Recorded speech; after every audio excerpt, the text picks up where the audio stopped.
कच्ची निंदिया तू जगवला सिर दुखवला बलमा।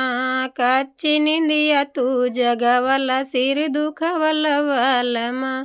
सिर दुखवला बलमा, सिर दुखवला बलमा। कच्ची निंदिया तू जगवला सिर दुखवला बलमा।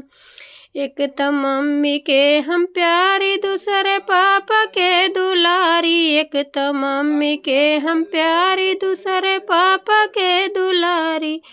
तीसर नैहर तू छोड़वला सिर दुखवला बलमा। तीसर नैहर तू छोड़वला सिर दुखवला बलमा।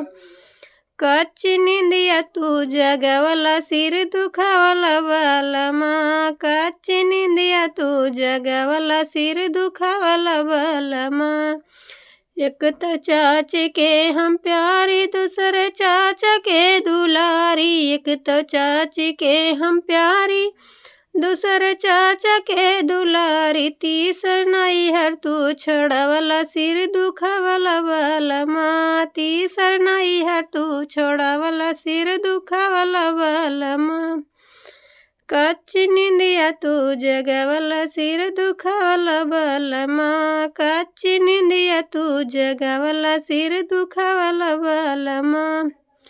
एक त भाभी के हम प्यारी, दूसरे भैया के दुलारी। एक त भाभी के हम प्यारी, दूसरे भैया के दुलारी। तीसर नैहर तू छोड़वला सिर दुखवला बलमा। तीसर नैहर तू छोड़वला सिर दुखवला बलमा।